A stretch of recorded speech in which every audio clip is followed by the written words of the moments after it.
Graça e paz, igreja, amém? A gente vai ler o capítulo 3 primeiro, depois a gente vai voltar para o 2, tá? Mas eu queria que a gente entrasse um pouquinho nesse assunto do capítulo 3, de 2 Timóteo, capítulo 3. A gente vai ler aqui até o versículo 5, depois a gente vai ler o 16 e o 17, depois a gente vai para 2:15. Vamos lá?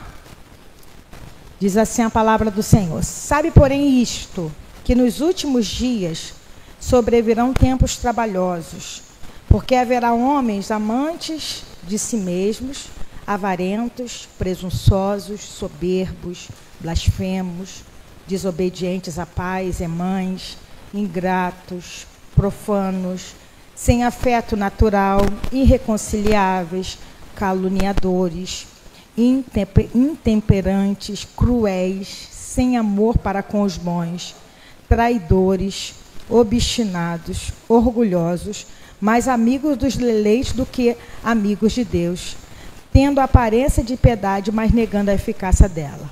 Destes, afasta-te. Agora o versículo 14 até o 17 desse mesmo texto. Tu, porém, permanece naquilo que aprendeste e de que foste inteirado, sabendo de quem o tens aprendido, e que desde a tua meninice sabes as sagradas escrituras, que podem fazer-te sábio para a salvação, pela fé que há em Cristo Jesus. Toda a escritura, 16, toda a escritura é divinamente inspirada e proveitosa para ensinar, para repreender, para corrigir, para instruir em justiça, para que o homem de Deus seja perfeito e perfeitamente instruído para toda boa obra. Depois a gente vai para 2:15. Então, o que acontece? Só para a gente entrar no contexto de que Paulo está falando. Paulo foi um homem muito usado pelo Senhor, um homem que Deus levantou para ser um apóstolo, mas não um apóstolo para os judeus. Ele foi um apóstolo que serviu aos gentios. Ele foi aquele que levou a palavra para quem não era judeu. Ele levou a palavra para os gregos, ele levou a palavra para outras nações. E muitas pessoas chegaram ao Senhor, muitas pessoas conheceram o Senhor.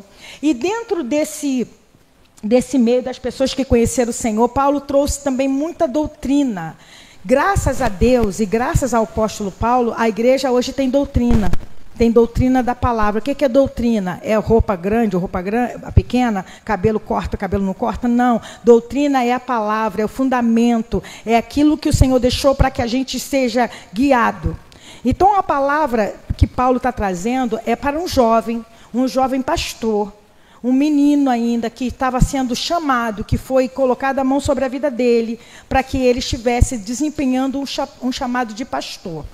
Então, quando a gente fala de obreiro aprovado, a primeira coisa que as pessoas vão querer se esquivar, fala assim, então, essa palavra não é para mim, porque é de um obreiro é pastor, Timóteo era pastor, então se era para o pastor, então essa palavra não é para mim. Mas aí que está o negócio, essa palavra não é só para um pastor, essa palavra não é só para uma diaconisa, para uma tesoureira, para uma pessoa que ajuda na casa. Essa palavra é para todos aqueles que foram chamados pelo Senhor para ser um sacerdote da casa de Deus.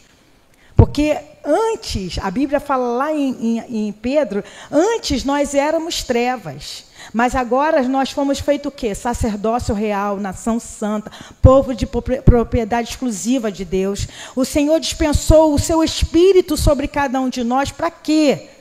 Para a gente ficar falando aí igual um doido que é de Jesus e não viver Jesus, para a gente ficar botando, tatuar no corpo, eu sou de Jesus. Não, é muito mais do que isso. O Senhor nos chamou para sermos luz. Então, quando Paulo escreve, ele vai falar assim que nos últimos dias seriam dias terríveis. Engraçado que eu acho que Paulo ele ficou buscando as palavras para não deixar ninguém de fora. Porque ele fala de orgulhoso, ele fala de presunçoso, ele fala de soberbo, ele fala de blasfemo, desobediente a pais, ingratos, profanos, sem afeto natural. Ele faz uma lista imensa do tempo em que ele vivia e o tempo que nós vivemos. Por isso, a importância que temos de permanecer naquilo que fomos chamados. Aí lá no 14, como a gente lê, tu, porém, permanece naquilo em que aprendeste. Mas o que você aprendeu? O que você tem aprendido? Quem tem sido o nosso professor? Quem tem sido aquele que tem nos ensinado? Quem tem sido a pessoa que tem nos instruído? Porque Paulo falou aqui, porque a história de Timóteo, aqui no versículo aqui, no capítulo 1, fala que ele tinha a mãe e a avó, que foram pessoas que ajudou ele muito no seu crescimento, foram pessoas que ajudaram ele a chegar aonde ele chegou. Mas você, quem você tem? Quem você tem posso falar para você, tu, porém, permanece naquilo que aprendeste. O que você aprendeu? Essa pergunta é para a gente, é uma pergunta retórica, não precisa responder. É para você guardar para você. O que você tem aprendido? Por que eu estou falando sobre isso? Porque quando a gente quer aprender algo, hoje a gente tem muitas ferramentas maravilhosas. Se você quiser fazer hoje um pão fofinho, você vai lá no YouTube e coloca assim, pão fofinho com 4 ingredientes. Aí tem, né? Água, farinha, sal, leite e açúcar. Rafael estava mostrando 4 ingredientes e tinha 5. Você consegue, ali, se você seguir aquela instrução, talvez o teu primeiro pão vai ficar, talvez, mais nem tão bom. Mas se você permanecer fazendo aquele pão todo dia, toda hora, ou todo tempo que você sentir vontade, o que acontece? Nas próximas receitas, você vai aprendendo e daqui a pouquinho você não precisa nem mais ler. Não é assim que acontece? Eu sou uma pessoa muito obstinada para muita coisa. É obstinada mesmo, essa é a palavra. Quando eu quero aprender alguma coisa, quando eu quero avançar em algo, eu vou ver vídeos, eu vou ouvir sobre aquilo, e eu varo madrugada, tadinho dos meus filhos, né, que me veem, meus filhos e você. Que a Bia, quando ela vai para casa, ela vê lá. Eu paro madrugada, eu boto vídeo, eu boto outro vídeo, eu ouço, eu vou lá e tal. E eu aprendo. Erro muito. Eu erro muito. Vocês erram muito quando estão aprendendo? Mas o errar não faz parte do aprendizado? Sim ou não? Não é verdade? Toda vez que você erra, você fala assim, eu tinha que ter uma receita, ter feito assim, foi isso que eu errei. Caramba, eu tinha que ter cortado daquela maneira, eu tinha que ter colocado menos sal naquela receita, eu tinha que ter agido dessa maneira. Então, quando a Bíblia ela vai trazendo para nós ensinamento, é uma forma didática. A Bíblia, ela não é... Deixa eu falar uma coisa assim, é como se fosse algo sobrenatural para pessoas sobrenaturais. Ela é sobrenatural porque ela é inspirada por Deus, ela saiu desse âmbito natural, mas para pessoas como eu e você, pessoas naturais, que têm limitações, que têm problemas, que têm dificuldades, intelecto, entendimento. Dentro de uma casa, dentro de uma igreja, existem pessoas que têm uma facilidade, como o pastor falou até domingo, de pegar as coisas com muita... de gravar um texto, de gravar uma música, de pegar um tempo de uma música bem, né? Já tem outros que são meio rateando, e tem outros que não conseguem. Né? Igual a Helena falou uma vez, ó, eu estou esquecendo tudo, não me bota para falar no estudo não, que eu estou esquecendo tudo, eu não estou lembrando mais. Não, você tem que falar assim, a gente até brincou com ela, porque isso é nossa família. É nossa família. É assim que Deus chamou cada um de nós, dentro dessas limitações. Mas o que ele fala para Timóteo? Tu, porém, permanece naquilo que aprendestes, e não só aprendeste, e que foste inteirado, sabendo de quem o tens aprendido. Como que a gente vai permanecer em algo se a gente não tem aprendido? Como que a gente vai desempenhar um trabalho se a gente nem se esmera em buscar como fazer esse trabalho? Porque existem dons naturais? Existem. Eu, por exemplo, quando eu comecei a tocar violão, Dudu deixou o violão, comecei a namorar ele, deixou o violão lá em casa. E eu pegava aquele violão, tinha uma revistinha daquele jornalzinho de bairro, tinha uma música. Senhor formoso és, tua face eu quero ver. E tinha a cifra. Eu aprendi a fazer, até hoje, eu gravo porque a minha cabeça é dessa, cabeçuda, né? Até hoje eu sei as notas todinha da coisa, mas eu não conseguia tocar, puxar o ritmo. E eu sabia, e Dudu não tem muita paciência, né? Não tinha muita paciência de ensinar, igual eu dava aula, desce, desce, sobe. Quando eu dava aula de violão, eu ensino assim. E eu fiquei naquilo, mas eu insisti tanto de criar calo que eu aprendi a tocar aquela música. E eu comecei a tocar outra música, e nós nos casamos, e eu cantando, mas nunca tive intenção de estar na frente da igreja. Mas eu insisti no tocar, até que um dia, lá na igreja que nós éramos, a menina que era ministra de louvor lá, saiu da igreja, e quem começou a tocar? Eu e o Dudu. Começamos a tocar lá, e a gente até hoje toca. Teve que ter insistência. O dedo doía? Doía. Tinha ritmos que eu tinha dificuldade de aprender? Tinha. Teve um dia que eu me lembro que eu queria aprender a tocar os ritmos mais rápido, não conseguia. Aí um menino chegou lá, o Alexandre, eu morava na igreja nessa época. Foi na época que eu morava na igreja, então a igreja vivia cheia de adolescentes. Chegava, Ana! Aí tocava lá, a gente ficava tocando na igreja. Aí o Alexandre chegou lá, falou, Ana, eu vou puxar o ritmo aqui na bateria, você vai tentar puxar aí no violão. Mas eu não consigo, não, eu vou puxar o ritmo aqui na bateria e você vai tentando aí. E ele puxou o ritmo lá na bateria e eu comecei a tocar. Aí eu aprendi a tocar os ritmos. Não sou a melhor violonista do mundo, não. Também não sou a pior. Insisti. Tudo na vida da gente, vocês vão entender por que eu estou falando isso. Tudo na vida da gente precisa de insistência. Quando a pessoa quer emagrecer, o que tem que fazer? Né? É só fechar a boca? Porque não é só fechar a boca. Porque se você fechar a boca demais, você também se prejudica. Você tem que aprender a saber o que você pode comer um pouquinho mais, o que você pode comer menos, tem que cortar isso, tem que cortar aquilo. Tudo na vida é aprendizado. Tudo na vida. Você que vai pegar uma autoescola, ele vai te ensinar o beabazinho, você tem que entrar lá, botar o cinto assim, olhar no vidro, botar naquela tudo. Mesmo que você já tenha andado de carro, mas você tem que aprender como faz, por quê? Senão você não passa na prova lá. Trazendo isso para a nossa realidade de cristãos, para sermos obreiro e obreiro aprovado. Às vezes a gente vem para cá, como é a minha história de vida, como é a história de vocês, somos crentes há tanto tempo, eu acho que eu já sei muita coisa, mas não tem limite no aprendizado quando se trata de Bíblia e quando se trata de Deus. Não existe, gente. Não existe. Você pode vir uma pessoa bem simplesinha aqui na frente, ou você andando pela rua, ou você vendo uma pessoa talvez muito simplesinha falando. Se você tiver o ouvido de Deus, se você for ensinável, você vai conseguir tirar daquilo ali algo de proveitoso para a tua vida. Pode ser uma pessoa que fala o português todo errado, que talvez não saiba nem a cultura do lugar, está ali falando, mas você fala assim, pior que aquilo que ela falou não me tocou, é verdade. Deus usa. Mas precisa ser o quê? Um obreiro aprovado, alguém que tem um coração ensinável. Porque aquele que fala assim, eu já sei. Eu tenho certeza que a Helena, como cozinheira, tem receitas que você não precisa nem mais de anotação, de ver a tua anotação do teu caderno. Tem. Nem olha mais, nem precisa. Já sabe. Por quê?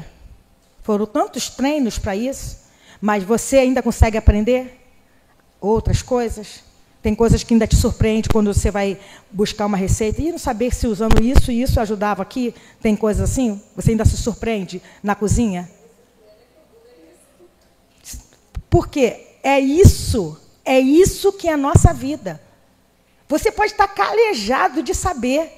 Você pode estar calejado de saber aquela situação. Mas eu já sei isso. Já falaram dessa parábola na Bíblia. Já pregaram sobre isso. Eu já sei o que é isso. Pode estar careca de saber. Sempre tem algo que o Senhor vai querer acrescentar para os nossos corações. Agora a gente vai ler 2 Timóteo 2,15, que é a palavra hoje, a palavra central. E eu vou ficar nele, se Deus quiser. Olha o que Paulo está falando para Timóteo 2,15.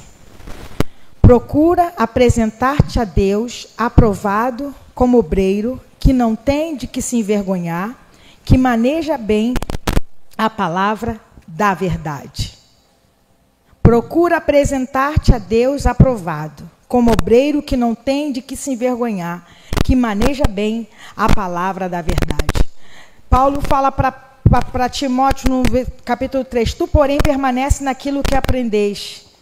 Procura apresentar-te a Deus. Esse apresentar-te, lá no original, no grego, porque quando a gente fala de apresentar na nossa língua aqui, o que é? Na nossa língua é como se fosse uma apresentação, né? Ah, fulano vai se apresentar ali, vai cantar uma música, vai fazer uma peça. Esse apresentar, e não é isso. Esse apresentar é a mesma origem do rogo, pois, irmãos, pela misericórdia de Deus, é que apresenteis os vossos corpos como sacrifício. Estar diante de se oferecer como sacrifício, se matar. Matar a sua vontade. Vocês estão entendendo? Então, não é só aquela coisa da apresentação. Porque quando fala de apresentação, do show, o show em si é uma apresentação. Quando você vai num lugar que tem um showroom, está mostrando as peças daquele lugar. Agora, quando a Bíblia fala, procura apresentar a Deus, procura se oferecer como uma oferta. Por isso que nós cantamos louvores de oferta. Meus dons e talentos são para te servir, meus dons preciosos são teus. Sabe qual é o dom que Deus te deu? O dom de fazer uma comida boa, o dom de cantar. Estou usando... A gente entende que é talento, né? Meus dons e talentos. O talento de cantar, de fazer uma comida, o dom de falar da palavra de Deus, profetizar, são teus, são para te servir. Eu ofereço no teu altar. Eu apresento a ti. Mas ele fala assim, procura apresentar-te a Deus aprovado. O que é aprovado? Aprovado é aquilo que todo mundo quer receber no final do ano letivo. Fulano está aprovado, mesmo que seja com C, na minha época, C. Hoje é B+, B, né? Essas coisas aí. Na minha época era C, E, né? Mas assim, procura apresentar, quando você for se oferecer ao Senhor, não se ofereça de qualquer maneira, não se dê pela metade, se dê a Deus por inteiro. Procura apresentar a Deus aprovado. Aprovado. Aprovado, entendendo que você vai ser provado, ou reprovado, ou aprovado. Mas procura apresentar a Deus aprovado. Se coloca como oferta diante de Deus e fala, Deus, estou aqui, olha, eu tenho esses defeitos, eu tenho essas dificuldades, eu tenho essas limitações, porque Deus sabe das nossas limitações. Ele sabe, eu não preciso falar para ele que a minha limitação é X ou é Y. Ele sabe, não só X como Y, como ele sabe o meu abecedário todo das minhas limitações, como ele sabe das suas limitações. Mas quando ele chama para Timóteo, fala, Timóteo, você precisa apresentar a Deus como uma oferta aprovado. Já diante dele. Aí ele fala assim, como obreiro que não tem do que se envergonhar. Gente, isso aí, essa parte do se envergonhar, parece que alguns cristãos perderam. Porque eu estava conversando com o Dudu, estava falando sobre isso. Dudu, quando eu caio, eu faço um monte de gente cair junto comigo. E precisa existir em mim o temor ao Senhor. Porque aquele texto do Salmo 86, 11, fala, une o meu coração ao temor do teu nome. Gente, como aquilo fala ao meu coração? Já li 300 vezes aquele versículo. Mas toda vez que eu leio, mexe, une o meu coração ao temor do teu nome. Une o meu coração ao temor do teu nome. Por quê? Quando eu entendo que eu preciso temer a Deus, eu me resguardo. Porque se eu cair, a Helena cai. A Margarete cai. Não estou falando que vocês me seguem, mas vocês vão ficar decepcionadas comigo. A Bia, que me tem como referência, cai. Então, eu preciso permanecer como obreira de quem não tem que se vergonhar por causa de Deus e por causa de vocês. E da mesma forma que eu estou falando, é a mesma forma que vocês devem falar. Você permanecendo firme, você faz com que outros fiquem firmes por causa do Senhor e por causa do seu bom testemunho. As pessoas olhem para nós, olham sim. Porque umas coisas que a gente prega, a gente fala isso. Ah, fulano saiu da igreja, mas eu já falo para eles que ele não tem que olhar para o homem, tem que olhar para Deus, mas as pessoas olham para a gente sim. Tem coisas que as pessoas esperam de nós absurdas? Tem. Mas tem coisas que a gente tem que ter como meta diante do Senhor, por causa do nome do Senhor. por causa do temor ao Senhor. Então, procura apresentar-te a Deus, entregar como oferta agradável a Ele, como alguém que não tem do que se envergonhar. Às vezes eu estou em alguns lugares e chega alguém que me conhece, estou no mercado. Caramba, me dá vergonha isso. Que alguém que me conhece fala, pastora! Pastora! Cara, que vergonha que eu fico. Não é porque eu sou pastora que eu tenho vergonha. Eu fico assim, meu Deus, eu acho que eu nem tenho aparência de pastora. Né? Eu fico assim, o que os outros vão achar? Hoje eu estou mais calma, mas assim, me dava um nervoso danado, porque a gente tem um nome a zelar que não é o de pastora, não é o de diaconisa, é o nome do Senhor. E a gente precisa proclamar esse nome. E as pessoas falam bem alto, a Bia já viu já. A pessoa gosta de falar bem, pastor, parece que é para você. E eu fico assim, sempre me vigiando para que eu não envergonhe o nome do Senhor. E outra coisa que ele fala, que maneja bem a palavra da verdade. Esse manejar também, lá no grego, é alguém que corta certo. Numa tacada só. Aquela, né, igual quando um lenhador vai... Né? Ou alguém que vai fazer pegar o martelo, né?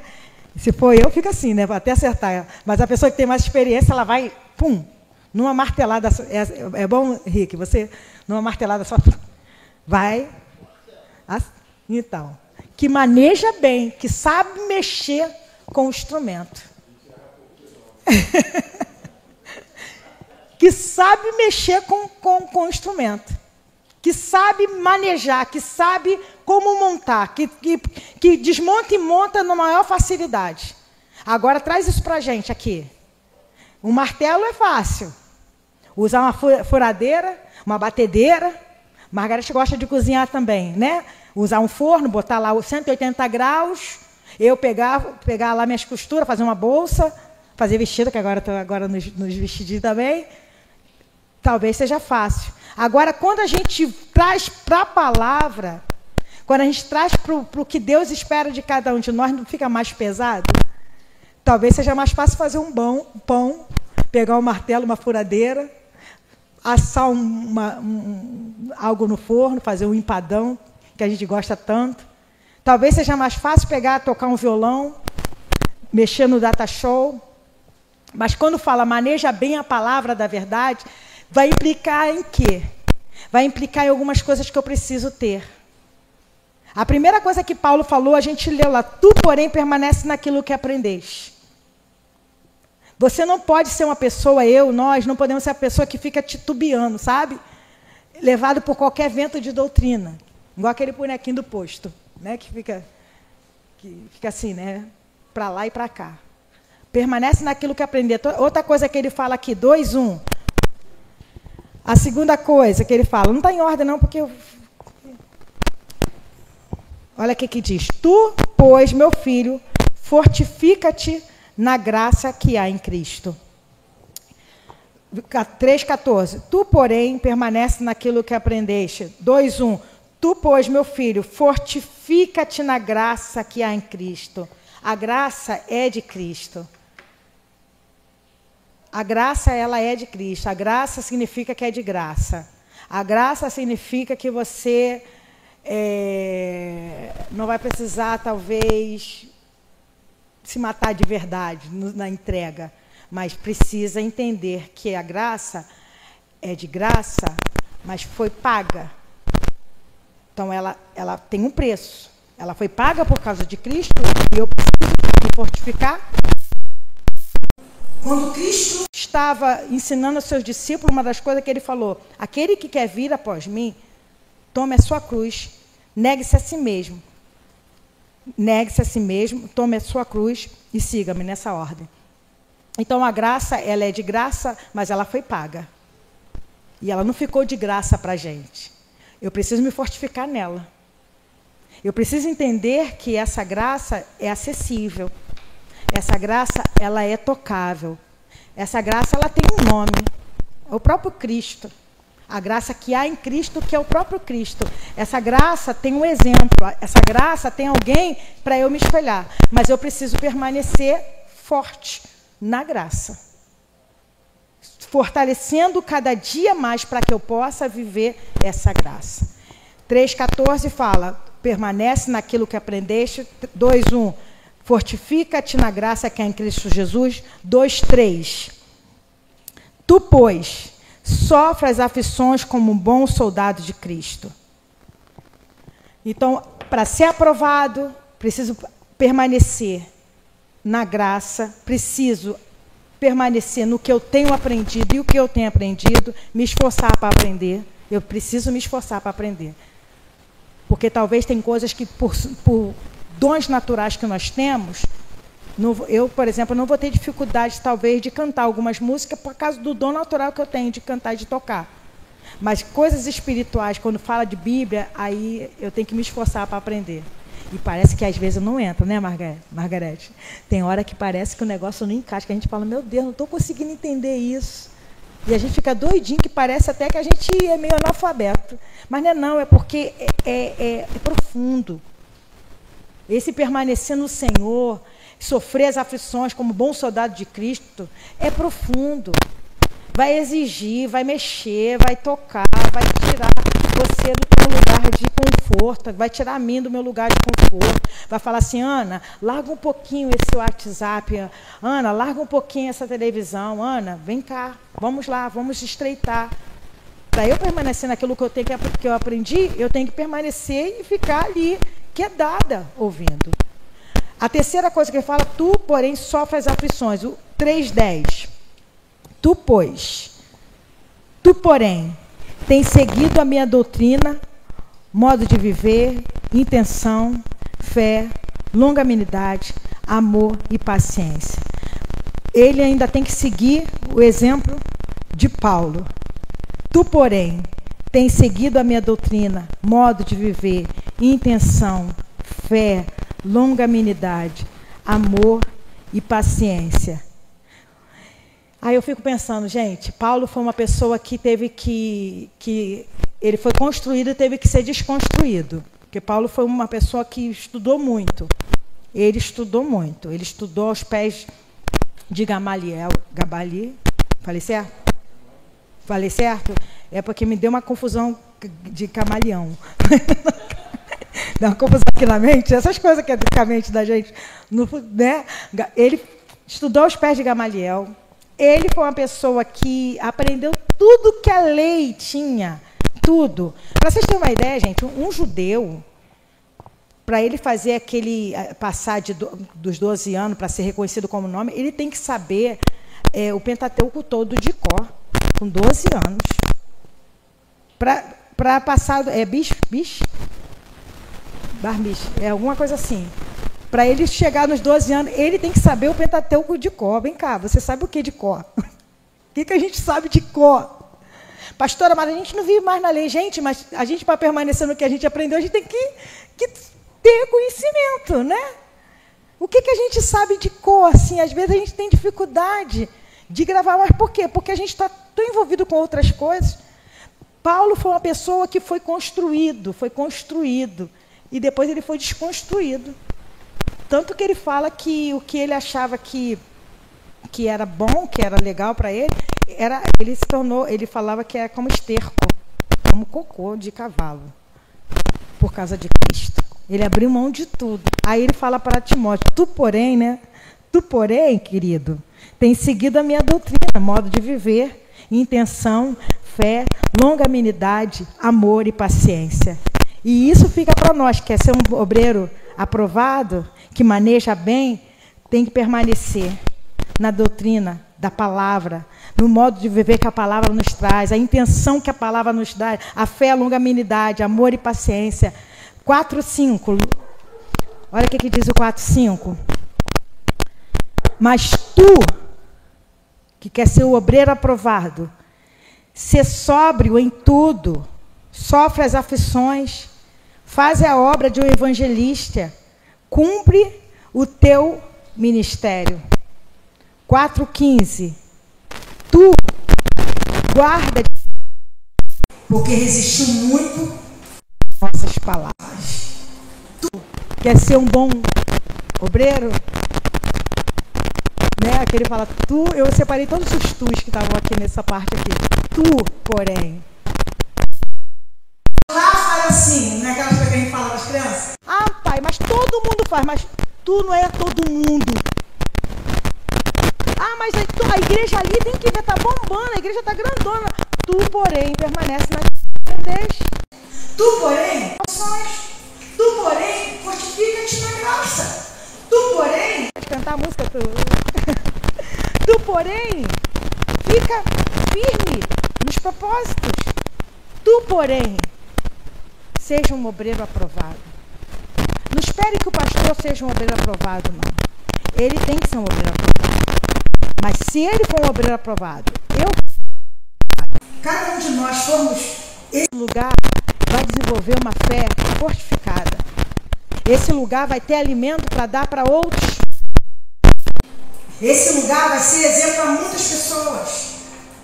O problema é que as pessoas esperam muito, talvez, do líder, né? Esperam muito que o outro faça aquilo que talvez Deus esteja me pedindo. Eu fico esperando. A Bia tem que fazer. A Bia tem que agir dessa maneira. Mas nem sempre é a Bia que vai fazer. Tu, porém, permanece naquilo que aprendeste. Aquilo que foi chamado. Eu me lembro uma vez que um pastor, uma irmã chegava para ele e ficava só reclamando. Uma irmã chegava para ele e falava assim, essa igreja aqui é muito assim, é muito fria, ninguém abraça ninguém. Aí depois ela vem na outra oportunidade, essa igreja aqui tem muita dificuldade, ninguém ajuda ninguém. E teve uma vez que, depois dela ter falado muito, ele deu uma chamada nela, irmã, quem sabe não é você que Deus está levantando para mudar isso? Se você acha que aqui não abraça, ninguém abraça ninguém, comece você a abraçar.